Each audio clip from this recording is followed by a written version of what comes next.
Donasi dakwah multimedia Nidaus Salam. Berikan donasi terbaik Anda untuk dakwah dan pendidikan Islam.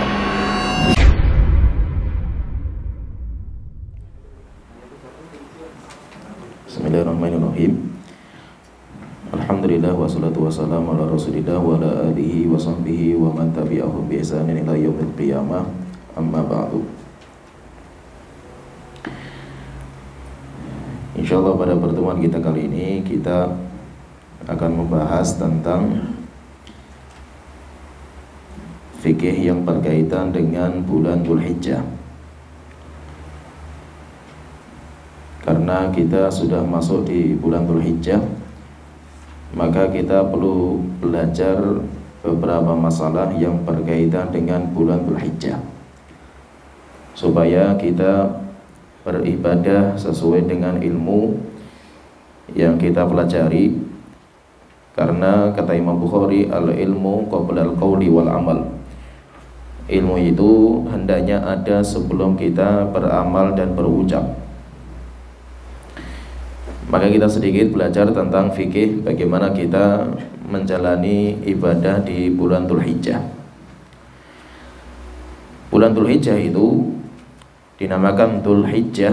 Dzu itu memiliki, al-hijjah itu haji. Yaitu berarti bulan Dzulhijjah itu adalah bulan yang di dalamnya ada ibadah haji.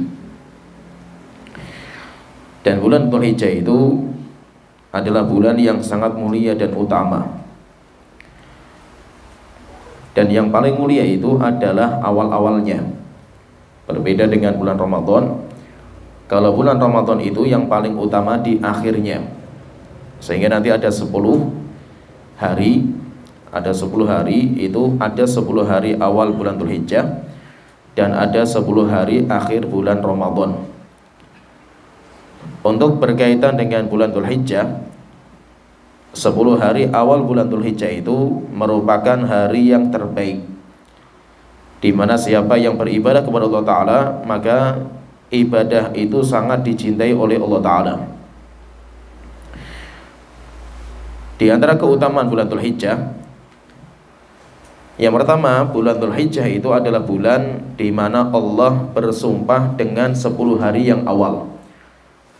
Saking mulianya itu sampai Allah bersumpah dengan hari-hari itu. Sebagaimana Allah Ta'ala berfirman dalam surat Al-Fajr, wal fajri walayalin ashar. Wal fajri demi waktu subuh, walayalin ashar, dan demi hari-hari yang 10. Hari-hari yang 10 di sini itu khilaf di antara para ulama, itu hari apa? Ada yang mengatakan itu 10 hari terakhir bulan Ramadan.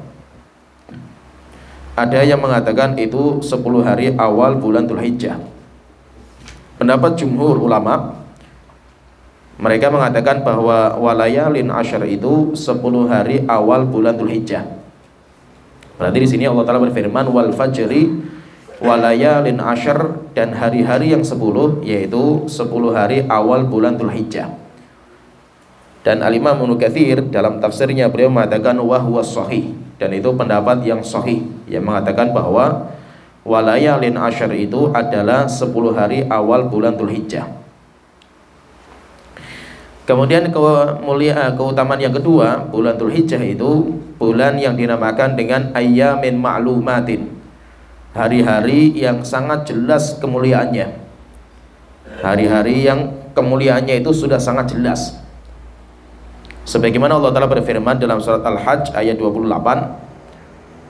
Allah Ta'ala berfirman wa yadhkuru smallahi fi ayyamin ma'lumatin ala ma razaqahum min bahimatil an'am.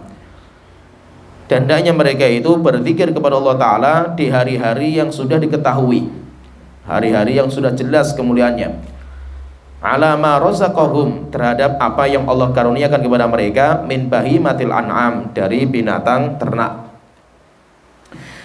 Jumhur ulama mereka menafsirkan ayyamin ma'lumatin, hari-hari yang jelas itu, dengan asyar Dzulhijjah, 10 hari awal bulan Dzulhijjah. Dan itu pendapatnya Abdullah bin Umar, demikian juga pendapatnya Abdullah bin Abbas.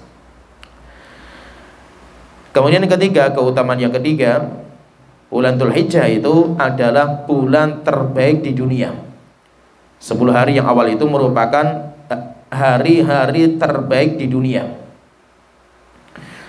Sebagaimana sebagaimana Rasulullah Shallallahu Alaihi Wasallam beliau bersabda dari Jabir bin Abdullah radhiyallahu anhu, dikeluarkan oleh Imam Ibnu Majah, Ibnu Hibban, disahihkan oleh Syalbani. Rasulullah Shallallahu Alaihi Wasallam beliau bersabda, fadlu ayyamid dunya ayyamul ashar. Hari yang paling mulia di dunia itu adalah hari 10, yaitu 10 hari awal bulan Dzulhijjah. Itu hari yang terbaik, hari yang terbaik, sehingga hari 10 hari itu adalah afdalu ayyamid dunya, sebaik-baik hari dunia. Dan kenapa kok hari ini merupakan hari-hari yang terbaik, yaitu awal-awal Dzulhijjah itu hari yang terbaik? Kata para ulama, karena di dalamnya itu berkumpul semua pilar-pilar ibadah di kaum muslimin. Sebagaimana kata Imam Ibnu Hajar, beliau mengatakan, kenapa kok hari yang terbaik itu adalah hari 10 hari yang awal bulan Dzulhijjah itu? Kata beliau mengatakan karena alasannya itu kenapa? Beliau mengatakan walladzi yadhhar, pendapat yang paling kuat, kenapa kok 10 hari awal bulan Dzulhijjah itu yang terbaik? Fimtiyazi asyri Dzulhijjah limakanin ijtima'i ummahatil ibadah. Karena di hari-hari itu berkumpul semua pokok-pokok penting dalam ibadah Islam. Apa itu? Wahiyas sholatu wasiyamu wasadaqatu wal hajj, yaitu sholat, puasa, sedekah, haji. Itu semuanya bisa kita kumpulkan, kita bisa kerjakan semuanya di Dzulhijjah. Setelah itu beliau mengatakan wala ya'ta dzalika fi ghairi, dan itu nggak bisa dikerjakan di bulan yang lain. Tidak mungkin ada satu bulan di mana semua pilar-pilar ibadah Islam itu bisa kita gabungkan kecuali cuma di bulan Dzulhijjah. Sholat, kemudian puasa, kemudian sedekah atau zakat, kemudian haji. Di yang lain itu nggak ada namanya ibadah haji. Sehingga bulan-bulan yang lain itu kita bisa mengerjakan sholat, puasa, bisa. Tetapi untuk ibadah haji kita nggak bisa.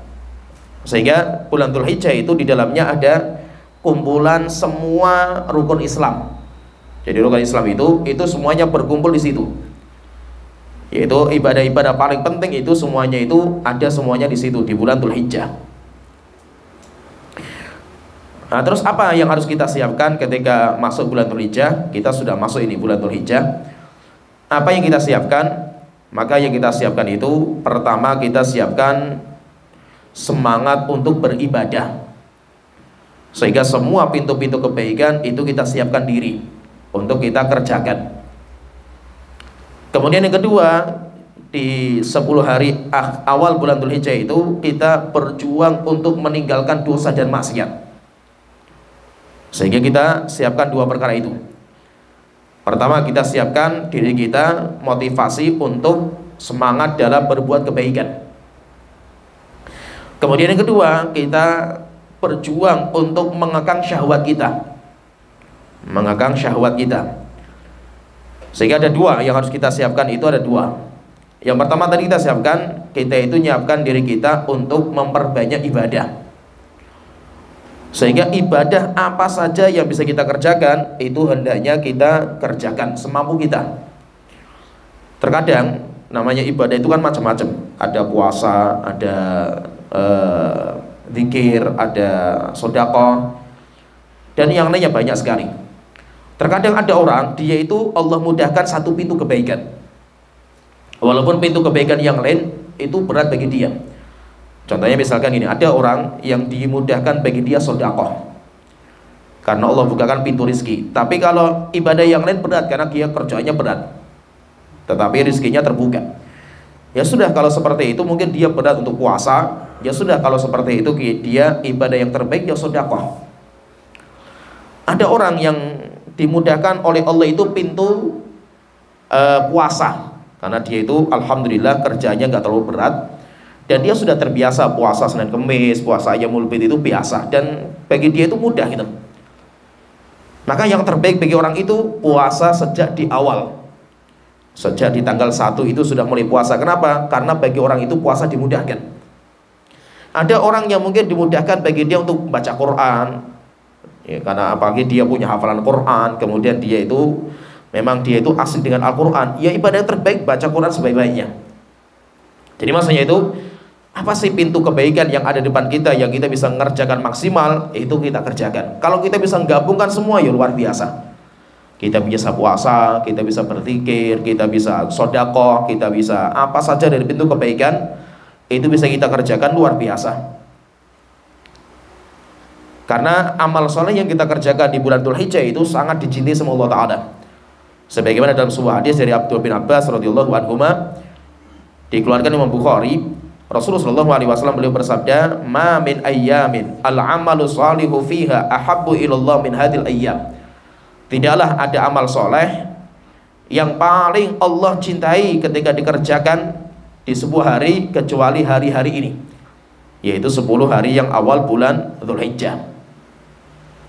Menunjukkan apa? Menunjukkan bahwa semua amal soleh yang dikerjakan sama seseorang itu semuanya sangat dicintai sama Allah Ta'ala. Terus bagaimana kalau seperti itu? Yuk kita perbanyak sebanyak-banyaknya. Terus amal apa saja yang patut kita maksimalkan di bulan ini? Yang pertama, amal yang harus patut kita jaga itu, yang pertama kita memperbanyak zikir, mengangkat nama Allah setinggi-tingginya. Dan alhamdulillah zikir itu ibadah yang sangat mudah, ibadah yang semua orang bisa mengerjakan. Kenapa? Karena ibadah zikir itu nggak butuh waktu khusus. Ibadah zikir itu tidak butuh tenaga khusus, tempat khusus. Bisa kita kerjakan di mana saja, kita bisa kerjakan kapan saja, sambil kita kerja, sambil kita beraktivitas saja bisa. Sehingga alhamdulillah ibadah yang sangat mudah zikir itu. Terus kalau zikir itu, zikir apa yang terbaik? Zikir apa yang terbaik? Maka yang terbaik itu 4. Ada sebuah kalimat atau 4 kalimat itu yang terbaik ketika kita sering baca di hari-hari seperti ini. Sebagaimana hadis dari Abdullah bin Umar radhiyallahu anhuma, Rasulullah SAW beliau bersabda, "Ma min ayyamin," tidak ada hari, "a'zamu indallah," paling besar di sisi Allah Ta'ala, "wala ahabbu ilaihil amalu fihin," dan tidak ada amal yang dikerjakan di hari itu yang paling Allah cintai kecuali amal yang dikerjakan di hari-hari ini. Setelah itu Rasulullah memberikan arahan, terus dengan apa kita itu mengisi itu? Maka beliau mengatakan, "Fa'akthiru fihinna minat takbiri wa tahmidi wa tahlili wa takbir." Maka perbanyak untuk membaca tasbih, kemudian tahmid, kemudian tahlil, kemudian takbir. Sehingga Rasulullah mengarahkan di sini kalau bisa sebanyak-banyaknya kita itu membaca itu. Kalau kita nggak bisa membaca 4-4-nya, minimal takbir sebanyak-banyaknya. Kenapa? Karena memang kita diperintahkan, kan tadi kita sebutkan itu, wa yadhkuru smallahi fi ayyamin ma'lumatin. Hendaknya mereka itu memperbanyak zikir kepada Allah Ta'ala di hari-hari seperti ini, yaitu memperbanyak zikir. Zikir yang terbaik apa? Zikir yang terbaik itu 4 ucapan tadi, yaitu 4 ucapan itu kata Rasulullah mengatakan itu adalah ucapan yang paling Allah cintai, yaitu apa? Tasbih, tahmid, tahlil, takbir. Yaitu kalau kita membaca berarti kita membaca pertama tasbih, subhanallah. Kemudian yang kedua kita membaca tahmid, alhamdulillah. Kemudian membaca tahlil, la ilaha illallah. Kemudian membaca takbir, Allahu akbar. Kalau kita gabungkan, subhanallah, walhamdulillah, wa la ilaha illallah, wallahu akbar. Nah itu yang kita baca terus kayak gitu. Subhanallah, walhamdulillah, wa la ilaha illallah, wallahu akbar. Itu insya Allah nggak terlalu susah kita mengamalkan, seperti mudah sekali gitu. Yang penting apa? Seperti yang saya sebutkan, zikir itu yang penting itu kita itu meniatkan diri. Modalnya cuma niat saja. Modalnya itu cuma niatnya itu apa? Kesengajaan diri kita untuk berzikir. Sedangkan badan kita, lisan kita itu mampu sekali kita berzikir. Cuma yang susah itu apa? Meniatkan, menyengaja, itu yang paling susah. Kenapa? Karena terkadang itu kalau kita itu punya waktu longgar atau kita sedang aktivitas, kita untuk ngahkan hati kita untuk berzikir itu biasanya lupa terus kita itu. Misalkan kita kajian seperti ini, kita diingatkan masalah zikir, Akhirnya kita punya rencana gitu ya, rancangan kita punya. Oh nanti kalau saya mau ini, saya mau berzikir. Kalau naik motor saya mau berzikir. Kalau mau kerja saya di kerjaan saya berzikir. Tapi ketika pas masuk kerjaan lupa semua gitu. Ketika sudah naik motor lupa semua. Nanti kalau sudah selesai naik motor baru masya Allah itu. Saya mau berzikir tadi itu, hilang semua itu. Niatnya itu hilang semua itu. Kenapa seperti itu? Karena syaitan itu akan terus menghalangi orang dari berzikir. Bagaimana cara menghalanginya itu? Dengan cara kita itu disibukkan mikir yang gak penting. Dan itu terus, kita kan seperti itu. Maka itu, kita itu sudah perang dengan syaitan. Untuk apa? Untuk memikirkan yang baik. Memikirkan yang baik itu kita perang dengan syaitan. Ada saja nanti syaitan itu ada saja itu. Yaitu memunculkan pemikiran dalam pikiran kita itu. Mikir ini, mikir ini, mikir ini. Lupa setelah itu kita berzikir kepada Allah Ta'ala. Oleh itu modelnya orang berzikir itu cuma satu. Modelnya apa? Kita niatkan. Kita sengaja, mas itu cukup. Ketika kita kerja misalkan, coba kita kerja ya dari jam 8 sampai jam 4 misalkan. Itu kalau kita berpikir kayak apa banyaknya itu. Ribuan itu loh mas itu. Kalau kita mau baca mungkin sampai jutaan kalau kita mau baca itu.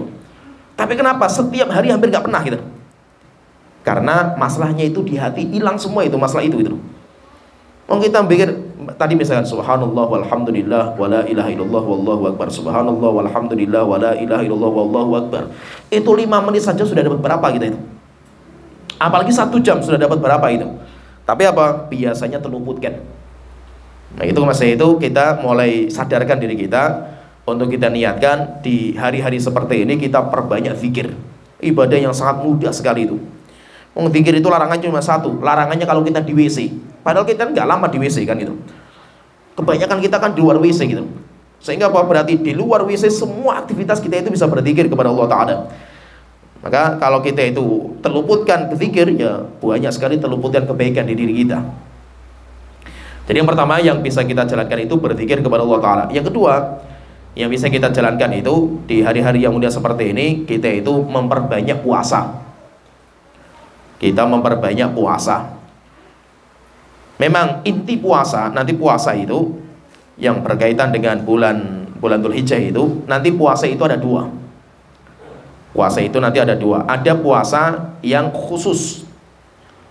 Ada puasa yang khusus, memang itu terbaik dikerjakan di bulan Dzulhijjah, yaitu puasa tanggal 9 atau dinamakan dengan puasa Arafah. Itu intinya di situ. Dan itu pahalanya besar. Orang bisa puasa itu pahalanya besar. Tapi kalau kita bisa menambah puasanya, kita tambah lagi, maka nanti ada puasa mutlak. Walaupun namanya nggak ada. Misalkan puasa tanggal 8-nya, itu nggak ada namanya puasa tarwiyah, nggak ada. Yang ada namanya itu cuma puasa Arafah tanggal 9. Selain itu nggak ada namanya. Terus puasanya apa? Puasa mutlak. Puasa mutlak. Kapan mau dimulainya? Sejak tanggal 1 Dzulhijjah itu sudah mulai disunahkan. Sehingga apa? Sehingga di bulan Dzulhijjah itu kalau bisa sebanyak-banyaknya semampu kita. Kita mampu 2 kali, misalkan tanggal 8 dan 9, alhamdulillah. Kita bisa nambah lagi, misalkan mampu sampai 3 kali, 4 kali, 5 kali, luar biasa. Apalagi kalau sampai kita itu bisa mengisi semua 9 hari itu dengan puasa, maka itu alhamdulillah sekali. Itu karunia dari Allah Ta'ala. Kalau kita nggak bisa semua, ya minimal semampu kita lah gitu. Kita itu mampunya kira-kira kapan? Misalkan kita ambil Senin, Kemis. Senin, Kemis. Berarti kan cuma 2 kita ambil sama Arafah. Kan mending kita dapat 3 kali kan itu. Itu sudah alhamdulillah kan gitu. Nah, sehingga maksudnya itu apa? Kita perbanyak untuk puasa. Kalau memang berat, kita aduh saya puasa susah, ini kerjaan saya berat sekali itu. Kalau memang puasa itu berat, karena kerjanya itu berat, ya sudah ambil minimal tanggal 9. Puasa Arafah itu sudah paling minimal. Kalau ini saja kita nggak bisa, terluputkan banyak sekali kebaikan lah itu. Sampai kapan nanti kita bisa mendapatkan momen-momen penting seperti itu? Rasulullah SAW itu disebutkan oleh istrinya, dari salah satu istrinya Rasulullah, beliau menyebutkan tentang puasanya Rasulullah SAW itu.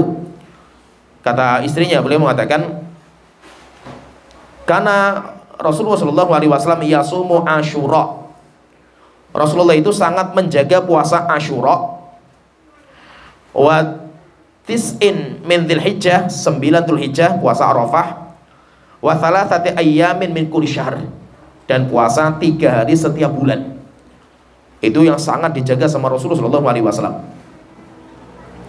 Kata Imam Nawawi, beliau mengatakan siyamuha mustahabun istihbaban syadidan. Puasa ini, yaitu puasa Arafah itu sangat-sangat disunnahkan. Walaupun gak sampai tingkatan wajib, tapi sangat-sangat disunnahkan. Kenapa sangat sekali dianjurkan? Karena puasa Arafah itu bisa menghapuskan dosa selama 2 tahun. Berarti alhamdulillah itu selama 2 tahun itu kita ada momen untuk membersihkan diri kita walaupun cuma sekali kita puasa. Sebagaimana Rasulullah bersabda dari Abu Qatadah, dikeluarkan oleh Muslim, Rasulullah bersabda, "Shaumu yaumi Arafatah." Puasa hari Arafah yukaffir sanatain, akan menghapuskan dosa 2 tahun. Madiyatan wa mustaqbilatan, setahun yang lalu dan setahun yang akan datang. Wa shaumu Asyura yukaffiru sanatan madiyatan. Sedangkan puasa Asyura tanggal 10 bulan Muharram itu akan menghapuskan setahun yang lalu. Tetapi kalau puasanya tanggal 9 Dzulhijjah atau Arafah dihapuskan 2 tahun. Berarti apa? Berarti alhamdulillah itu bulan ini itu atau hari-hari ini itu hari pembersihan jiwa. Pembersihan jiwa. Jadi kalau ada kesempatan untuk membersihkan jiwa itu, membersihkan hati kita dari dosa itu, gunakan dengan sebaik-baiknya. Karena hari itu biasanya nggak berulang. Momen-momen penting itu nggak berulang biasanya itu. Maka momen-momen penting ini harus kita maksimalkan untuk pembersihan jiwa kita. Kenapa? Karena syarat mutlak orang masuk surga itu harus bersih dari dosa-dosa. Sebagaimana kata Nabi Ibrahim, beliau mengatakan yauma la yanfa'u malun wala banun, hari di mana harta dan anak tidak memberikan manfaat, yaitu di hari kiamat. Illa man atallaha biqalbin salim, kecuali orang-orang yang datang kepada Allah Ta'ala dengan membawa hati yang bersih. Maka ada momen-momen ini di kita itu, di dunia itu, momen-momen untuk pembersihan hati. Seperti kita berwudu, itu kan membersihkan. Seperti kita sholat, kayak kita itu mandi, sholat itu depan rumah kita itu kayak ada sungai. Demikian juga momen-momen puasa seperti ini. Apalagi puasa Arafah ini, 1 hari kita puasa, selama 2 tahun kita itu dibersihkan dosa-dosa kita. Kata para ulama, itu berkaitan dengan dosa kecil. Kalau dosa besar gak bisa. Dosa besar harus bertobat kepada Allah Ta'ala. Tapi kalau dosa kecil bisa dihapuskan dengan seperti ini. Dan dosa kecil itu jumlahnya gak terhingga. Dosa dari mata kita, dari telinga kita, dari pikiran kita, dosa dari tangan kita, kaki kita, itu sudah jumlahnya gak terhingga. Maka dengan cara apa kita bersihkan? Ya dengan amal-amal seperti ini. Dengan kesempatan seperti ini kita bersihkan. Nah, jadi intinya kita maksimalkan kalau bisa 2 amal itu kita jaga. Yang pertama berzikir kepada Allah Ta'ala. Kemudian yang kedua kita membiasakan dengan puasa. Kalau memang tidak bisa ya nanti minimal tanggal 9. Setelah itu apa? Nanti semua kebaikan bisa kita jalankan. Sedekah atau apa saja itu bisa kita jalankan untuk mengisi hari-hari yang terbaik itu dengan ibadah kepada Allah Ta'ala. Karena manfaatnya luar biasa. Demikian juga ada amal soleh yang perlu kita siapkan juga, yaitu ibadah korban. Ibadah yang bisa kita siapkan dengan harta kita itu adalah ibadah korban. Jadi puasa, zikir, kemudian puasa, kemudian yang ketiga berkorban. Tapi korban itu dia bagi orang yang mampu. Kalau orang tidak mampu kan nggak bisa dia mengerjakan. Rasulullah SAW beliau bersabda, "Man kana lahu sa'atun," siapa yang punya kelebihan harta, yaitu orang yang punya harta untuk tahun itu atau bulan itu, alhamdulillah dia cukup hartanya, ada kelebihan. Walam yudhi fala yaqrabanna musallana, kemudian dia kok nggak berkorban, dia punya harta nggak berkorban, maka Rasulullah mengatakan jangan mendekati tempat sholat id kami, yaitu apa? Nggak usah sholat id bersama kami. Nah, dari hadis ini nanti ulama berbeda pendapat panjang. Ini yang korban itu ibadah yang sangat dianjurkan. Tapi bagi orang yang mampu itu hukumnya apa? Jadi berkorban itu nanti ada 2. Yang pertama, berkorban bagi orang yang tidak mampu. Kalau tidak mampu jelas, karena Allah itu la yukallifullahu nafsan illa wus'aha. Allah tidak mungkin membebankan jiwa yang dia itu tidak mampu. Tapi yang kita bahas ini, kalau dia itu mampu, man kana lahu sa'atun, kalau dia itu punya kemampuan dan dia nggak berkorban, Maka bagi orang yang mampu, korban itu hukumnya apa? Akhirnya di sini khilaf di antara para ulama. Kalau jumhur ulama, mayoritas para ulama, mereka mengatakan hukumnya sunnah. Berkorban itu hukumnya sunnah bagi yang mampu. Bagi yang mampu hukumnya sunnah. Itu pendapat mayoritas para ulama. Sedangkan pendapatnya mazhab Hanafi, dan itu yang dirojihkan sama Syekhul Islam Ibnu Taimiyah. Beliau mengatakan bahwa siapa yang mampu berkorban, maka wajib berkorban. Siapa yang mampu kemudian dia nggak berkorban, maka dia berdosa. Dia berdosa. Kenapa? Karena hukumnya wajib. Hukumnya wajib. Kenapa wajib? Kata mereka mengatakan karena yang pertama, karena Allah perintahkan fasholli li rabbika wanhar. Ada perintah. Perintah dan hukum asal perintah itu wajib. Kemudian yang kedua, Rasulullah mengancam siapa yang mampu berkorban gak berkorban, jangan ikut sholat kami. Wanita yang haid saja itu diperintahkan untuk ikut sholat, berkumpul di lapangan untuk meramaikan jumlah kaum muslimin yang sedang ibadah. Ini orang yang dia itu mampu berkorban, nggak mau berkorban, Rasulullah mengatakan jangan ikut sholat kami. Menunjukkan apa? Menunjukkan ancaman keras sekali. Oleh itu kalau pendapatnya mazhab Hanafi dan dirojihkan sama Syekhul Islam, beliau mengatakan hukumnya wajib. Tapi kalau jumhur ulama mengatakan hukumnya sunnah. Mau sunnah maupun wajib, semuanya sepakat bahwa orang yang mampu berkorban itu dianjurkan, disyariatkan untuk berkorban. Kemudian masalah korban ini fikihnya panjang nanti masalah korban, tapi saya potongkan beberapa poin pembahasan. Yang pertama, masalah berkorban itu, niat berkorban itu kalau bisa dimulai sejak tanggal pertama Dzulhijjah. Kalau memang dia itu sudah punya niat, maka kalau dia sudah punya niat, dia punya harta, kemudian beli kambing. Kalau sudah beli kambing, maka nanti ada hukum sendiri, yaitu apa? Tidak boleh potong rambut, potong kuku sampai binatangnya disembelih. Sampai binatangnya disembelih.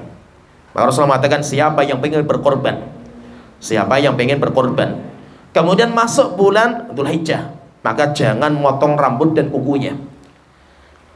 Berarti apa? Berarti dimulainya kapan? Kalau bisa itu kita mulai membeli kambing, atau mulai kita itu niat berkorban itu sejak tanggal 1.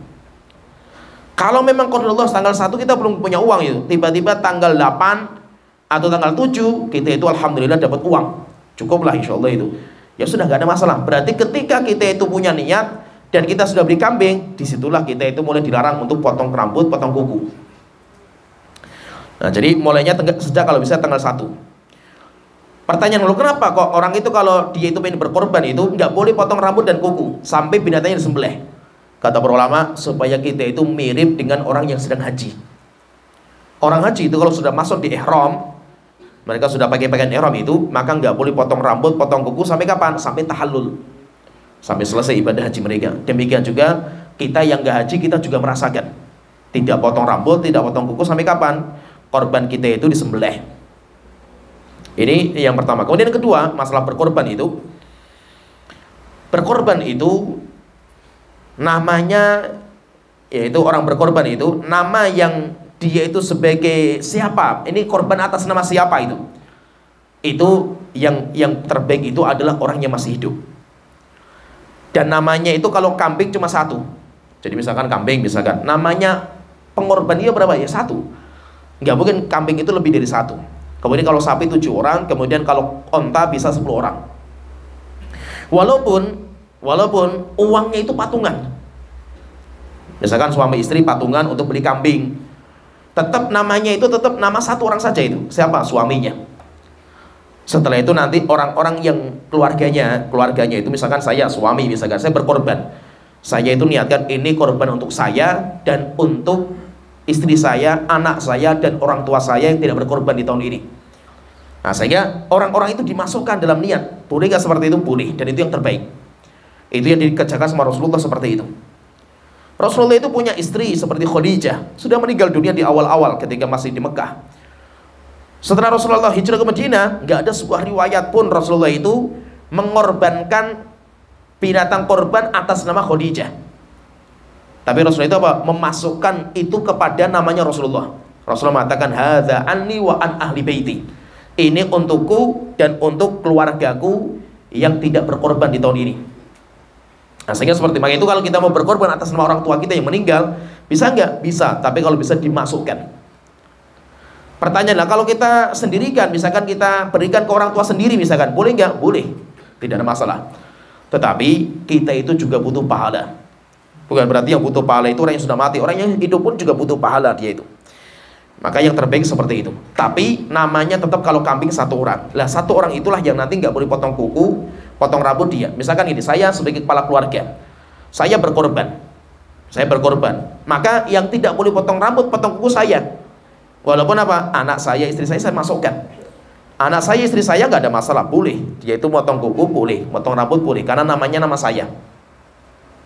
Seperti misalkan patungan sekolah, misalkan anak-anak sekolah patungan, beli kambing, beli sapi, sampai akhirnya dikorbankan, maka harus namanya satu orang atau 7 orang kalau sapi, kalau kambing 1 orang. Walaupun apa? Uangnya patungan dari banyak orang, nggak ada masalah. Yang penting namanya 1 orang. Dia itulah yang nanti nggak boleh potong rambut, potong kuku.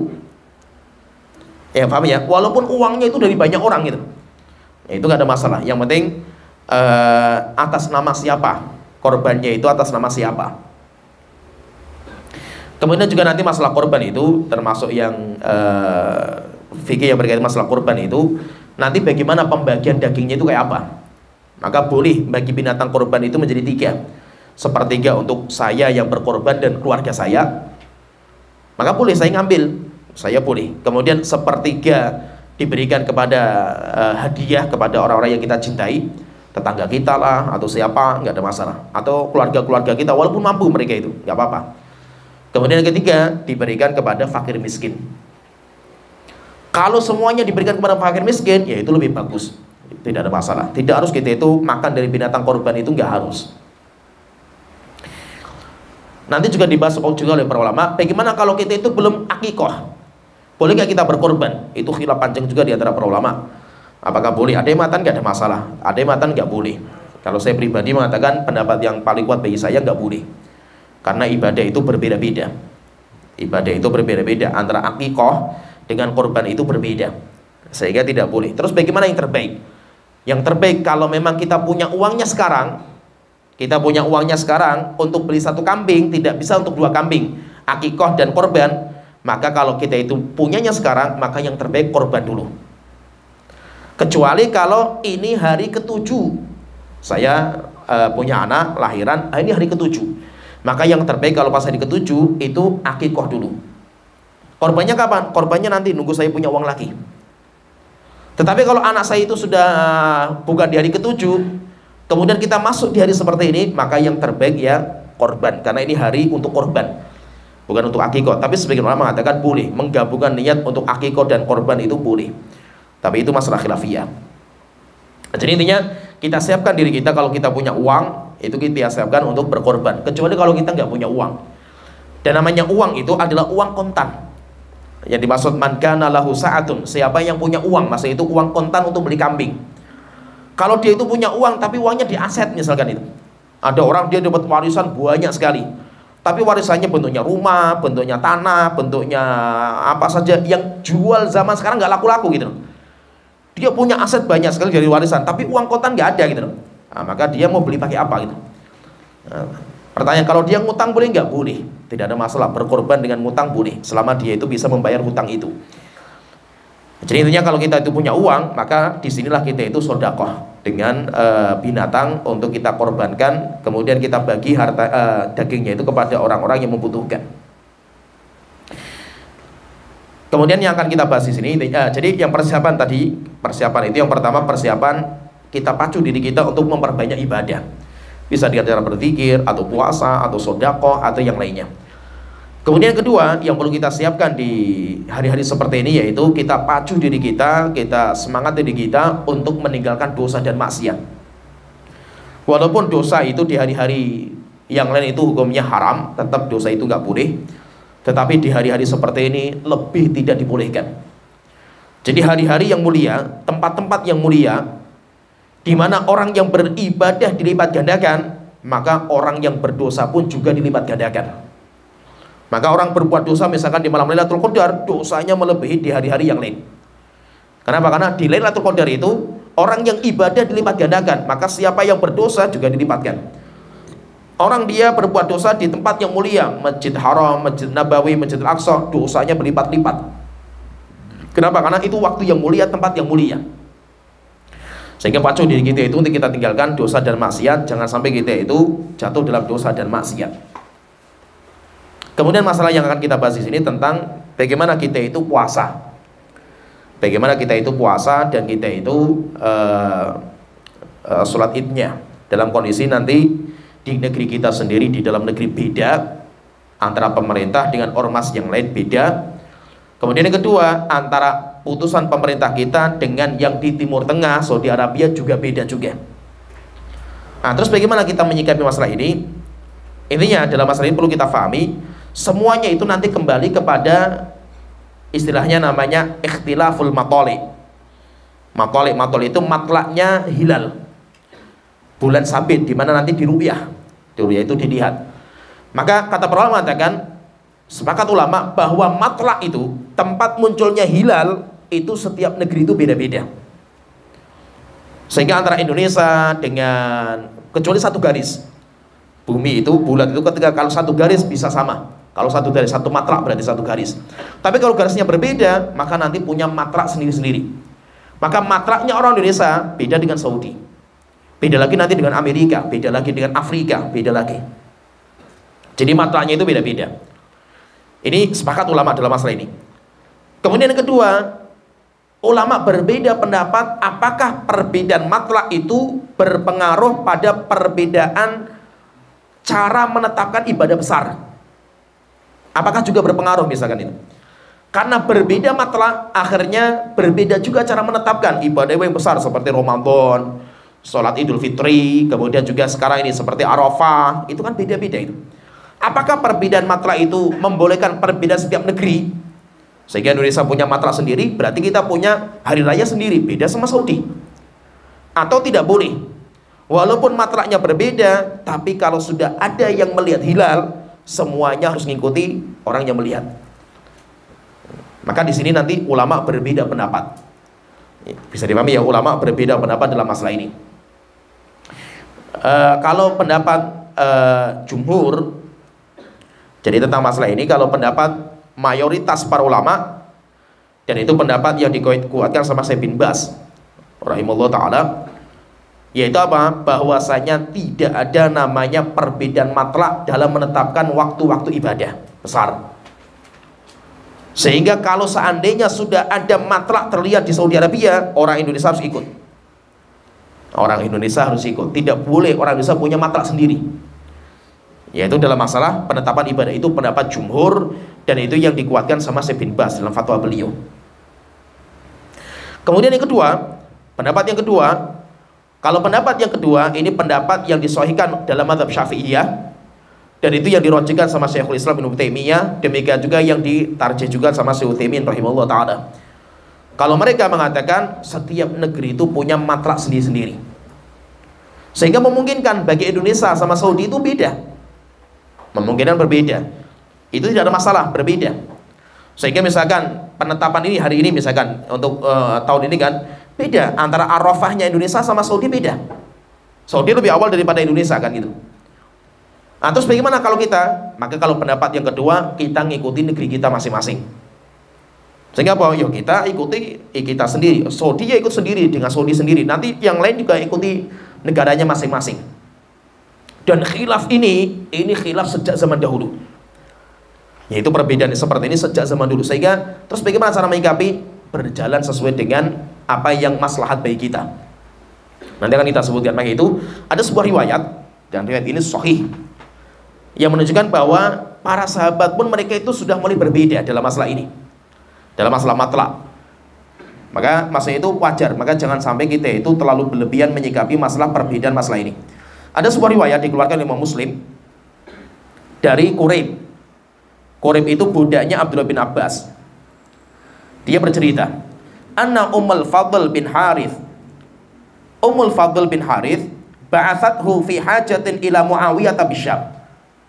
Ceritanya itu Ummul Abbas, Ummul Fadl itu Ummul Fadl bin Harith mengutus Quraib untuk pergi ke Syam. Pergi ke Syam, ketemu dengan Muawiyah. Akhirnya Quraib mengatakan faqadimtu Syam, saya ya tinggal di Syam. Faqadaitu hajataha, kemudian dia itu menyelesaikan semua hajat kebutuhan Ummul Fadl yang ngirim saya karena dia budak. Fastahalla alayya Ramadan wa ana bisyam. Ketika saya di Syam, saya itu melihat hilal bulan Ramadan. Melihat hilal. Sehingga ya saya puasa, mau saya di sana melihat hilal. Ketika urusan saya sudah selesai, yaitu dia mengatakan fara'aitul hilala lailatal jum'ah. Saya melihat hilal itu di malam Jumat. Di malam Jumat itu saya itu melihat hilal. Ketika urusan saya sudah selesai, yo saya langsung cabut, langsung pergi. Tapi saya sudah puasa. Saya itu puasa. Puasanya kapan? Jumat. Karena kelihatan di malam Jumat Ramadan itu. Tsumma qadimtul Madinata fi akhir syahr. Karena perjalanan dari Syam sampai ke Madinah itu panjang jauh, akhirnya saya itu sampai ke Madinah itu di penghujung bulan Ramadan, yaitu di pertengahan ke atas lah itu. Fasalani Abdullah bin Abbas, akhirnya Abdullah bin Abbas tanya sama saya, yaitu masalah hilal itu. Mata ra'aitumul hilal, wahai Quraib, kamu melihat hilalnya kapan di sana itu, waktu kamu di Syam itu? Qultu, maka saya mengatakan ra'ainahu yaumal jum'ah, saya melihatnya di hari Jumat. Faqala anta ra'aitahu, maka Abdullah bin Abbas mengatakan, kamu sudah melihat di hari Jumat? Qultu na'am, ya saya melihat. Wa ra'ahun nas, bahkan bukan hanya saya, orang-orang juga melihat. Wasoma Muawiyatu, akhirnya kami yang di sana puasa, demikian juga Muawiyah juga puasa. Pemimpin di Syam Muawiyah puasa. Akhirnya Abdullah bin Abbas mengatakan, walakin ra'ainahu lailatas sabti. Kalau kami, yaitu kita yang di Madinah, kita itu baru melihat hilalnya itu di malam Sabtu. Sehingga kita puasanya mulainya Sabtu. Fala nazalu nasumu hatta nukmila 30 au narahu. Maka kami ya kita genapkan 30 atau kami itu melihat hilal. Kalau kami enggak melihat hilal ya kita genapkan sampai 30. Fakultu, maka saya bertanya, kata Quraib itu, fala taktafi bi ru'yati Muawiyah wa siyamihi. Ya Abdullah bin Abbas, kenapa engkau tidak mencukupkan dengan apa yang dilihat oleh Muawiyah dan kaum musliminnya di sana gitu? Maka beliau mengatakan qala la, enggak. Tidak. Hakadza amarna Rasulullah sallallahu alaihi wasallam. Demikianlah Rasulullah perintahkan kami. Yaitu apa? Walaupun di Syam itu sudah kelihatan lebih awal, tetap kita itu punya mata sendiri. Ya, jadi ada sebuah hadis, ini sahih hadisnya itu. Lah ini yang dijadikan pegangan erat bagi ulama-ulama yang mengatakan bahwa ikhtilaful matali itu boleh. Kenapa? Karena Abdullah bin Abbas beliau tetap standarnya itu adalah hilal yang ada di Madinah, walaupun beda dengan hilal yang ada di Syam. Nah terus bagaimana kita menyikapi seperti ini? Saya bacakan beberapa fatwa para ulama. Maksudnya biar kita itu tergambar ini masalah khilafiyah dan kuat khilafnya. Khilafnya kuat sehingga maksudnya itu apa? Kita itu harus kita dudukkan. Kalau ini memang masalah khilafiyah, maka kita itu menyikapi masalah ini ya seperti kita menyikapi masalah khilafiyah yang lain. Yaitu apa masalah khilafiyah itu menyikapinya itu? Kita pegang pendapat yang kita rasa itu baik, paling kuat, kita pegang, kita amalkan. Tetapi kita toleransi dan kita menghormati pendapat yang lain. Itu kalau kita menyikapi masalah khilaf. Berbeda kalau itu masalah ijma, nggak ada khilaf. Kalau tidak ada khilaf, kita nggak toleransi sama orang yang menyelisih. Orang yang menyelisih bisa kita sesatkan gitu. Karena ulama nggak ada khilaf dalam masalah ini. Tapi kalau masalah khilafiyah, kita itu silahkan ambil pendapat yang bagi anda itu lebih kuat. Tetapi maksudnya apa? Hormati pendapat yang lain. Demikian juga dalam masalah khilafiyah itu prakteknya jangan memaksakan pendapat di sebuah masyarakat yang mereka itu beda sama kita. Kenapa? Nanti takutnya terjadi fitnah. Maksudnya apa? Terkadang masalah khilafiyah itu kita harus meninggalkan pendapat kita demi persatuan. Maksudnya apa? Intinya gini, kita itu yang harus ngalah terkadang itu. Kita yang berakal itu, kita yang faham ilmunya itu kita terkadang harus ngalah. Dengan cara apa? Kita tinggalkan sesuatu yang sunnah versi kita demi menjaga persatuan. Maka itu Syekhul Islam dalam kitab Majmu' Fatawa sering sekali membahas masalah ini. Yaitu apa? Terkadang kita melihat ada dua perbedaan pendapat, kita memilih pendapat A misalkan, bagi kita lebih kuat. Tapi kalau kita paksakan, kita terapkan, terjadi perpecahan, fitnah di masyarakat. Maka terkadang apa? Kita harus ngalah, kita tinggalkan pendapat kita ngikuti pendapat yang lain. Sampai ada sebuah kaidah, tarkul mandub li ajli ta'lifil qulubi mandub. meninggalkan sesuatu yang sunnah versi kita demi persatuan kaum muslimin, itu juga terkadang sunnah, disunnahkan. Nah itu contohnya beliau mengatakan seperti kita baca basmalah. Kita baca basmalah ketika kita itu sholat, dikeraskan atau tidak? Khilaf masyhur di kalangan para ulama kan itu. Kalau seandainya pendapat kita enggak, kata basmalah itu disirkan, enggak usah dikeraskan. Oke, kalau Anda jadi imam di masyarakat yang taunya cuma keras saja itu, apakah kita paksakan? Kata saya ulama, jangan, maka kita keraskan walaupun pendapat kita nggak dikeraskan. Tujuannya apa? Supaya tidak terjadi keributan di masyarakat. Contoh lagi masalah kunut, masalah banyak lagi lah Syekhul Islam itu. Ya. Dan itu apa? Itu namanya cara bijak, cara menyikapi masalah khilafiyah itu seperti itu. Nah, jadi maksudnya di sini intinya ini masalah khilaf dan mu'tabar masalah ini. Khilafnya sudah kuatlah dalam masalah ini. Akhirnya apa? Ya kita itu saling menghormati saja pendapat yang lain. Yang penting kita itu amalkan pendapat yang versi kita itu paling kuat, itu pendapat siapa. Kalau kita ngikutin pendapatnya Syekh bin Baz atau pendapat jumhur yang tadi kita sebutkan, berarti kita itu puasanya harus satu. Puasanya itu harus satu. Kita nggak melihat tempat kita, yang penting kita puasanya satu. Satu itu satu dunia itu kalau bisa satu. Syekh bin Baz mengatakan, kata beliau ketika ditanya masalah ini, beliau menyebutkan khilafiyah para ulama dalam masalah ini. Setelah itu Syekh bin Baz mengatakan, walladzi yadharuni, kalau pendapat saya yang nampak bagi saya, anna ikhtilafaha la yu'athir. Ikhtilafu tanawu, perbedaan dalam masalah matlaknya hilal itu enggak berpengaruh terhadap ibadah. Wa anal wajib, yang wajib itu apa? Al-amalu bi ru'yatil hilali shauman wa iftaran wa tadhiyatan mata thabatat ru'yatuhu thubutan syar'iyyan fi ayyi baladin ma. Yang wajib itu kita mengamalkan ru'yahnya orang yang sudah melihat hilal, baik untuk puasa atau untuk selesai puasa, yaitu selesai Ramadan berarti masuk hari raya, atau untuk korban salat Idul Adha atau puasa Arafah juga. Mata thabatat, jika memang orang yang melihat hilal itu dia itu orang yang amanah di mana saja, walaupun itu terlihat bukan di negeri kita, negeri yang lain, maka harus mengikuti itu. Itu kalau pendapatnya Syekh bin Baz. Berarti kalau pendapat Syekh bin Baz, kalau memang hilal sudah dilihat di Saudi Arabia, maka kita ikuti Saudi. Kita ikuti Saudi. Kenapa? Karena kita ikuti yang lebih awal melihat. Orang Indonesia, di Indonesia belum terlihat, tapi di Saudi sudah terlihat. Makanya di Saudi lebih awal puasa, awal 1 Dzulhijjahnya lebih awal daripada kita. Terus kalau seperti gimana? Kita ngikuti mereka. Kita mengikuti mereka. Itu kalau pendapatnya Syekh bin Baz. Ya paham ya? Pendapatnya Syekh bin Baz. Syekh bin Baz pendapatnya apa? Siapa yang lebih awal melihat hilal, maka yang lain ikuti.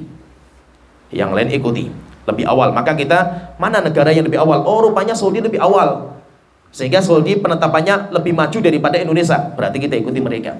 Itu, tapi itu yang difatwakan sama jumhur, dan itu pendapatnya Syekh bin Baz. Kalau pendapatnya Syekh Utsaimin itu ditanya masalah ini, yaitu bagaimana tentang seperti ini. Maka nanti kalau Syekh Utsaimin, beliau ngikuti kepada negaranya masing-masing. Beliau ditanya, pertanyaan ditujukan kepada Syekh Utsaimin, saya bacakan. Jadi ada orang Saudi, dia kerja sebagai kedutaan, kerja di kedutaan di luar Saudi. Ada di Amerika, ada di mana-mana. Mereka itu sering ribut masalah ini. Yaitu masalah apa? Ketika di negaranya penetapan itu beda sama Saudi, padahal dia orang Saudi gitu. Maka ditanyakan kepada beliau, nahnu huna nu'ani bi khususi siyami syahri Ramadan al-mubarak wa siyami yaumi Arafah. Ya Syekh, kami yang kerja sebagai kedutaan di luar Saudi, kami itu merasakan berat hampir setiap tahun gitu itu. Yaitu apa? Berkaitan dengan awal puasa Ramadan dan puasa Arafah itu kapan? Waqad inqasamal ikhwatu hunalika ila thalathati aqsam. Dan biasanya tempat kerja kami itu, teman-teman kita sampai ada 2 kelompok dalam masalah ini. Nasumu ma'al mamlakati wa nuftiru ma'al mamlakati. Kelompok yang pertama di antara kami itu pendapatnya ikuti Saudi, sehingga bahwa puasa ya sama Saudi, kita Idul Fitri ya sama Saudi, Arafah ya sama Saudi. Wa qismun, kemudian pendapat yang kedua dari kami itu, nasumu ma'ad daulatil lati nahnu fiha wa nuftir ma'hum. Kita puasa dan buka puasa, yaitu buka puasa itu maksudnya selesai Ramadan berarti Idul Fitri. Demikian juga Arafah, ngikuti negeri kita masing-masing. Kalau kita kedutaan Saudi di Indonesia, ya ikuti orang Indonesia. Qismun yaqul, ada juga yang ketiga yang mengatakan nasumu ma'adaulatil latun nahnu fihi Ramadan. Kalau Ramadan kami puasa bersama pemerintah setempat. Wa amma yaumu Arafah fa amal mamlakah. Kalau puasanya Arafah ikuti Saudi. Akhirnya beliau tanya, "Wah, Syekh, ini masalah ini gimana solusinya itu?" Akhirnya Syekh Utsaimin beliau mengatakan, "Ikhtalafal ulama rahimahumullah." Para ulama berbeda pendapat dalam masalah ini. Fima idza ra'al hilal fi makanin min biladil muslimin duna ghairihi. Masalahnya apa? Ketika hilal terlihat di sebuah negeri kaum muslimin, tapi negeri-negeri yang lain belum terlihat. Hal yalzimu jami'ul muslimin al-amalu bihi. Apakah wajib semua kaum muslimin mengamalkan orang yang melihat hilal pertama kali itu? Am la yalzam, atau tidak melazimkan sehingga setiap negeri boleh punya penetapan sendiri-sendiri. Maka beliau mengatakan ini khilaf panjang dalam masalah ini, dari dulu khilafnya. Warrajih, beliau mengatakan, dan yang paling kuat bagi saya, bagi Syekh Utsaimin, annahu yarju ila ahlil ma'rifati, kembalikan kepada ulama negeri masing-masing. Fa in ittafaqat matali'ul hilal fil buldaini, jika beliau mengatakan ada dua negeri yang bersebelahan dan itu satu matlak, seperti Indonesia sama Brunei, satu matlak antara Indonesia sama Malaysia, itu satu jalur. Maka kalau ada yang sudah kelihatan, Indonesia sudah melihat, Malaysia sudah melihat, atau Brunei sudah melihat, maka satu jalur semua harus sama, tidak boleh berbeda. Kenapa? Karena matlaknya satu. Wa idza ruwiya fi ahadihima thabata hukmu fil akhar. Jika ada satu negeri yang satu matlak, satu jalur melihat, maka yang lain harus ikut mengikuti negeri itu. Wa amma idza ikhtalafatil matali, tapi kalau matlaknya beda-beda. Matlaknya beda-beda itu. Indonesia sama Saudi itu jauh sekali matlaknya itu. Kalau beda-beda seperti ini bagaimana? Falikulli baladin hukmu nafsihi. Setiap negeri punya hukum sendiri-sendiri. Indonesia punya hukum sendiri, beda sama Saudi Arabia. Wa hadza ikhtiyaru Syekhul Islam Ibnu Taimiyah, dan itu pendapat yang dikuatkan sama Syekhul Islam Ibnu Taimiyah. Nah, jadi intinya seperti itu. Kalau beliau mengatakan intinya masalah puasa, kemudian masalah hari raya, itu semuanya punya negeri masing-masing. Nah, intinya berarti kita dapatkan ini ada beberapa masalah. Ada beberapa masalah ini yang perlu kita sikapi. Saya bacakan terakhir, bacakan sebelum nanti saya jelaskan. Pendapat Lajnah Daimah. Bagaimana Lajnah Daimah, kumpulan para ulama MUI-nya Saudi Arabia, menyikapi masalah ini. Lajnah Daimah mengatakan ketika ditanya panjang lebar, yang bertanya itu orang dari Amerika. Ketika mereka itu juga berbeda-beda menyikapi seperti ini. Maka Lajnah Daimah mengatakan, Sakot sabaqa an nadhara majlisu hay'ati kibaril ulama. MUI Saudi Arabia telah berkumpul dan diskusi panjang lebar masalah ini. Wa asdara fiha qararan, maka akhirnya mereka mengeluarkan sebuah fatwa. Akan saya sebutkan poin-poin pentingnya. Yang pertama, poin pertama, ikhtilaful matali'il ahilati minal umuri lati ulimat bid darurati hisan wa aqlah. Perbedaan matlak dalam masalah hilal awal bulan itu sesuatu yang sudah pasti berbeda. Baik secara alam nyata atau secara akal, walam yakhtalif fiha ahadun minal ulama, dan ulama enggak ada perbedaan dalam masalah ini. Wa inna ma waqa'al ikhtilaf, yang terjadi khilaf itu di mana?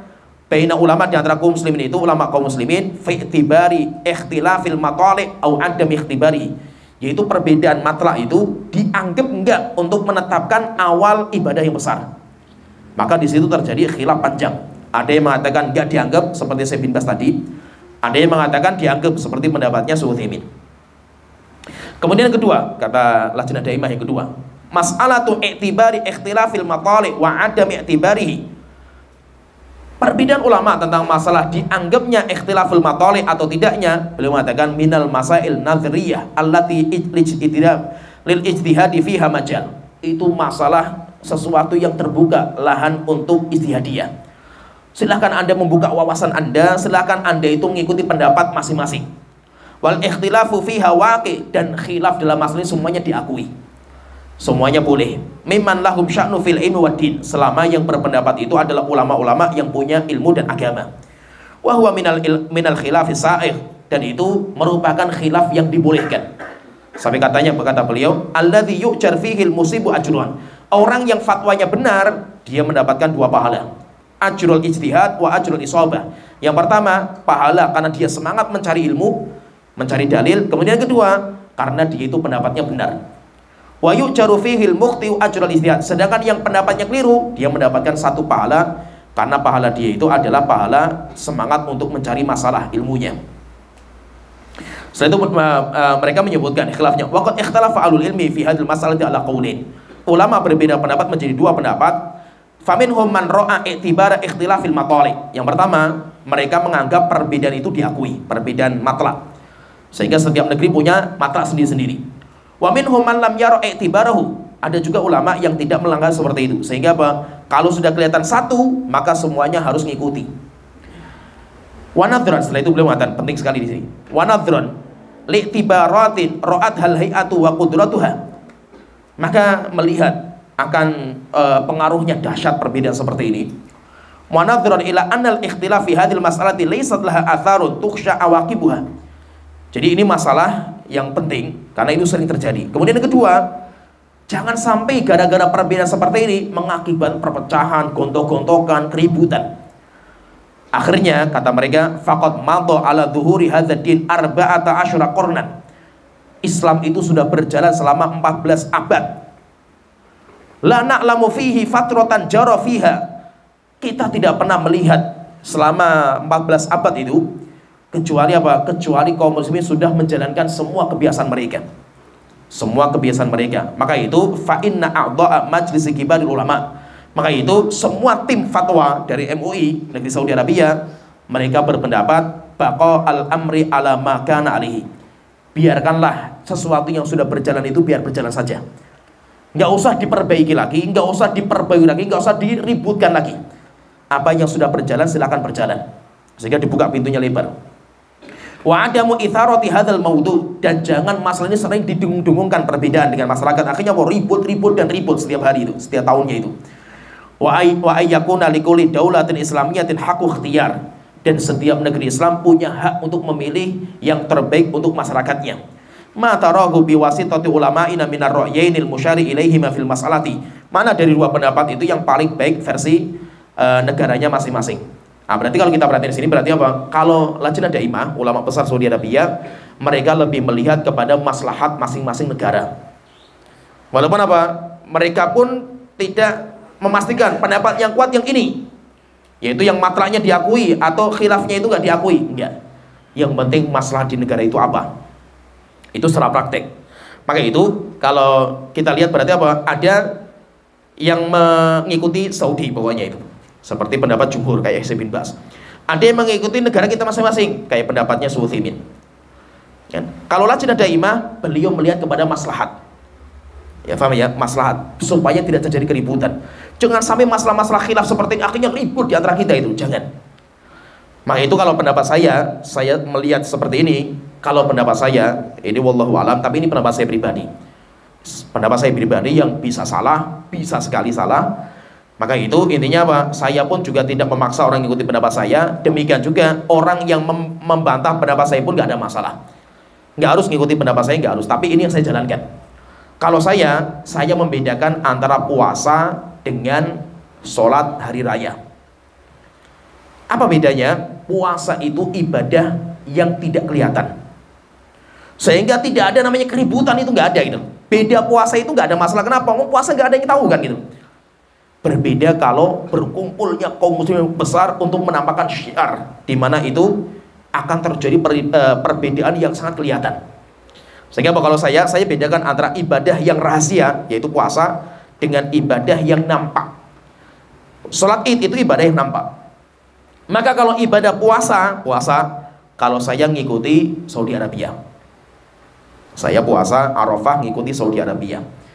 Kenapa ngikuti Saudi Arabia? Karena ibadah puasa itu hadiah yang Allah berikan bagi orang yang tidak bisa haji. Orang yang bisa haji, jadi hari-hari tanggal 9 Dzulhijjah itu ada kemudian besar sekali. Kemudian siapa? Bagi orang yang haji. Ketika mereka wukuf di Arafah, mereka punya keutamaan besar, dosa-dosa mereka diampuni sama Allah Ta'ala. Maka bagi orang yang tidak haji, mereka diberikan hadiah juga. Dengan cara apa? Mereka puasa dan mereka dihapuskan dosanya selama 2 tahun. Sehingga apa? Arafah, puasa Arafah itu sebagai pengganti bagi orang yang gak bisa haji. Orang yang haji mereka wukuf di Arafah, yang tidak haji ya mereka puasa. Sehingga apa? Sehingga itu sebagai pengganti. Sebagai pengganti, yaitu sebagai kalau yang haji ya wukuf, yang tidak haji ya puasa gitu. Dan insya Allah kita puasa, insya Allah kita nggak ribut dengan yang lain lah gitu. Nggak ada yang tahu kan gitu. Kita puasa nggak ada yang tahu gitu. Nggak mungkin juga kita gembor-gembor saya puasa sama Saudi kan nggak gitu loh. Kita sembunyi-sembunyi aja kan puasa, nggak usah ditampakkan kan gitu. Mau kita juga puasa nggak pernah kita keluarkan di luar kan gitu. Maka kalau kita puasa, kalau pendapat saya pribadi, saya puasa bersama Saudi. Tetapi kalau sholat Id, saya sholat Id bersama masyarakat saya. Masyarakat saya itu maksudnya apa? Apakah itu pemerintah atau Muhammadiyah yang nanti akan berbeda sama masyarakat pemerintah? Tinggal antum itu tinggal di mana? Kenapa? Karena yang termasuk ruwet juga di Indonesia itu, ruwetnya itu di Indonesia itu sampai bingung. Ulama-ulama itu sampai bingung menyikapi masalah di Indonesia itu. Kenapa? Di Indonesia itu dalam satu negeri saja itu terjadi perbedaan gitu. Ya paham ya? Syekh tadi kan bahasnya kalau negeri ini beda sama Saudi. Bagaimana sikapnya itu? Yang jadi masalah di negeri itu saja beda-beda kan gitu. Satu negeri saja banyak pendapat kan itu, banyak macam-macam sholat itu. Sampai ada orang Saudi itu ketika tanya sama ulama kibar itu dalam fatwanya itu, saya baca fatwanya itu, yaitu ada orang, saya tinggal di Indonesia, bingung saya itu. Bingungnya kenapa? Mau saya terapkan pendapatnya Syekh Utsaimin, ya nggak cukup, nggak pas kan itu. Mau saya terapkan pendapatnya jumhur, yang nggak pas juga. Kenapa nggak pas itu? Karena di Indonesia itu hari rayanya ada dua gitu. Satu negeri itu hari rayanya ada dua, hari Arafahnya ada dua itu, sehingga kita ikut yang mana bingung kita itu kan itu. Dan pemerintah kita itu mengakui semua gitu. Beda sama pemerintah ketika sama Pak Soeharto itu lebih bagus. Di mana apa? Puasa semuanya ngikuti pemerintah. Hari raya ngikuti pemerintah. Dan itu yang kita bahas sebenarnya tadi yang masalah-masalah khilaf itu. Sedangkan sekarang kondisinya, sekarang itu dibebaskan. Mau ikuti ini ya boleh, ini boleh. Pemerintah nggak maksa. Pemerintah melonggarkan, bahkan melegalkan, semuanya boleh bagi pemerintah itu. Sehingga apa? Tidak ada perintah untuk mengikuti pemerintah gitu. Ya paham ya di sini ya? Tidak ada perintah untuk mengikuti pemerintah, nggak ada. Maka kalau seperti ini apa? Kita mengikuti mayoritas masyarakat kita. Maka kalau kita itu tinggal di sebuah tempat, di mana tempat itu mayoritasnya itu ikut pemerintah, ya sudah kita ikut pemerintah sholat idnya. Kalau mayoritas kita, tempat kita tinggal itu mayoritasnya ngikuti Saudi Arabia, ya sudah kita ikuti Saudi Arabia. Supaya apa? Supaya di kalangan kita itu nggak terjadi keributan antara kita sama tetangga kita, sama keluarga kita, sama orang-orang sebelah kita. Satu RT, satu RW, satu kampung supaya nggak terjadi keributan. Dengan cara apa? Ya sudah kita ikut dengan mayoritas di situ. Ya, kecuali kalau kita tinggal di tempat yang lain, ya sudah kita ikuti yang lain di sana. Yang ke sana mayoritas apa kan itu? Jangan sampai apa? Gara-gara kita itu berbeda sama mayoritas kita, sholatnya di mana? Oh, sayanya di kampung sebelah itu. Karena kampung sebelah itu ngikuti pemerintah. Misalnya. Atau kampung sebelah itu ngikuti yang Muhammadiyah itu. Saya keluar kampung, akhirnya apa? Nanti yang dicap itu jenggotnya itu. Oh, memang orang-orang jenggot itu nggak sah sholat bersama kita itu. Akhirnya nanti terjadi keributan. Dan itu yang terjadi, seringnya seperti itu. Masalah ini itu sering kita yang sudah ngaji yang seperti ini itu sering ribut sama masyarakat. Kenapa? Karena kita itu mesti sholatnya itu milih tempat yang luar, beda sama pemerintah itu. Ya beda sama masyarakat lah. Entah itu masyarakatnya itu yang ikut pemerintah atau ikut Saudi, yang penting itu masyarakat kita gitu. Ya paham ya? Jadi kalau ini pendapat saya. Kalau saya pendapat saya masalah puasa sama masalah sholat itu saya bedakan. Bedanya kenapa? Karena sholat itu masalah yang nampak. Jelas sekali, antum nggak sholat sama masyarakat itu kelihatan gitu. Kelihatan sekali itu. Ya kan? Beda sama puasa. Antum beda puasa dengan pemerintah sama masyarakat, nggak ada yang tahu. Nah, sehingga maksudnya apa? Kita itu menjaga maslahat. Kita itu menjaga maslahat. Nah pertanyaan, lah kalau saya ngikuti Saudi, tapi masyarakat saya itu ikuti pemerintah, ya sudah saya puasanya hari Jumat. Ya benar nggak? Puasanya kan hari Jumat Saudi kan, ya kan Saudi kan hari raya kan hari Sabtu kan, berarti puasanya hari Jumat, sholat idnya hari Ahad. Kalau mayoritas masyarakat saya itu ikuti pemerintah, ya kan? Kalau seandainya misalkan lah saya kalau ikut misalkan di Muhammadiyah, ya alhamdulillah gitu, hari Jumatnya puasa, hari Sabtunya sholat id, alhamdulillah kan gitu. Karena mayoritas masyarakat saya Muhammadiyah itu enak, gampang saja lah, nggak usah dibuat ribut kayak gini sampai gontok-gontokan. Sampai ada ini kejadian nyata itu, saya Saya dapat kabar tapi saya nggak melihat langsung itu. Ada orang, ya tokohnya kiai lah masa itu, orang tuanya kiai, anaknya sudah ngaji itu. Satu keluarga idnya beda. Coba ya kan, ributnya kayak apa itu? Idul Fitrinya beda. Yang bapaknya sudah hari raya, anaknya masih puasa itu. Wah, akhirnya ribut, cakar-cakaran sampean itu. Dan itu saya dapat kabar sampai masya Allah itu sampai kelahi gitu, bayangkan itu. Bapak sama anaknya sampai kelahi gara-gara masalah hari raya gitu loh. Cuma masya Allah, satu keluarga hari raya beda, masya Allah, mumetnya kayak apa gitu loh. Ya kan? Yang ini sudah Allahu Akbar, kita masih puasa gitu, masya Allah itu. Satu rumah lagi, ini sudah makan opor, kita masih puasa kan gitu. Ya wes lah. Makanya masa itu apa? Udah nggak usah dipeributkan lah ada masalah ini itu. Kita lihat maslahatnya bagaimana untuk masalah dakwah gitu. Kita masalah dakwah, apalagi kita itu membawa nama dakwah kita itu kan itu. Supaya apa? Tidak terjadi keributan. Masalah-masalah kayak gini ribut, dan itu setiap tahun ribut terus setiap tahun seperti ini gitu. Ya. Terus bagaimana sikap kita itu? Ya sudah, kita melihat maslahat saja. Terkadang yang terbaik itu apa? Yang terkadang itu dalam masalah khilaf itu al-khuruju minal khilaf. Yang terbaik itu apa? Kita keluar dari semua perbedaan yang ada. Maksudnya apa? Kita mengamalkan amalan yang semuanya itu senang, semuanya itu sepakat gitu, semuanya nggak ada ribut gitu. Yaitu yang terbaik dalam masalah khilaf itu. Maka itu sudahlah, masalah seperti ini jangan sering didengung-dengungkan, diribut-ributkan. Yang penting mari kita jaga persatuan. Jangan sampai masalah ini membuat kita itu saling caci mencaci, saling menyalah-menyalahkan, kemudian juga saling gontok-gontokan gara-gara masalah seperti ini. Contohnya misalkan saya tadi katakan, kenapa kok kita yang terbaik itu al-khuruj minal khilaf? Kita keluar dari perbedaan. Contohnya misalkan masalah kurban. Masalah kurban. Kurban itu yang terbaik hari apa gitu. Kalau ngikuti Saudi berarti kurbannya mulai hari apa? Sabtu sudah boleh menyembelih kan gitu. Ya kan? Bener nggak? Kalau kurbannya pemerintah berarti mulainya apa? Mulainya Ahad. Ah, sekarang yang benar yang mana? Antum yang ngikuti Saudi belum tentu benar di hadapan Allah Ta'ala. Yang ngikuti pemerintah belum tentu benar juga di hadapan Allah Ta'ala. Terus bagaimana? Kita ngamalkan amal yang semuanya setuju. Kapan? Hari Ahad minimal kita mulai menyembelihnya. Setuju nggak semuanya itu? Yang ngikuti Saudi nggak ada masalah. Hari Tasyrik masih 4 hari lagi kan gitu. Semuanya membolehkan. Hari kita menyembelih hari Senin misalkan, semuanya membolehkan, nggak ada yang nggak membolehkan kan gitu. Tapi kalau kita menyembelihnya di hari Sabtu, ya kan? Kita menyembelih hari Sabtu, bagi orang yang ikut Saudi boleh. Tapi yang ikut pemerintah kita belum membolehkan. Benar nggak? Karena pemerintah kita masih puasa Arafah kan di pemerintah kita kan itu. Maka daripada kita mengamalkan amalan yang mungkin yang benar itu yang mana di hadapan Allah kita nggak tahu, mending kita jauhi, kita amalkan yang semuanya sepakat. Nah itu saya sering ditanya masalah itu, masalah berkorban. Setelah saya berkorbannya gimana itu? Antum berkorban jangan hari Sabtu, minimal hari Ahad, kalau nggak bisa Senin sekalian, lebih selamat lagi di Senin itu. Semuanya oke semua kan gitu loh. Hari Senin. Lah teruslah saya ini sudah menyerahkan korban saya ke panitia masjid A yang dia itu ngikuti Saudi Arabia misalkan itu.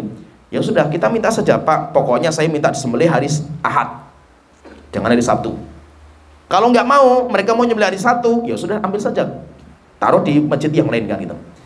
Nah jadi seperti, jadi kita keluar dari khilaf yang ada. Walaupun pendapat kita mungkin kita itu ngikuti Saudi, tapi untuk jaga-jaga. Kita undur sedikit korban kita kan nggak ada masalah juga kan gitu. Nah, jadi maksudnya itu apa? Kita cari yang selamat.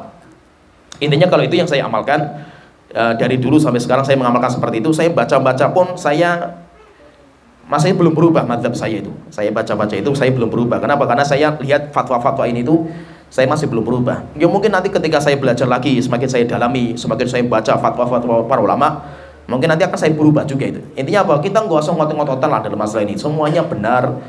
Minimal apa? Minimal dapat pahala.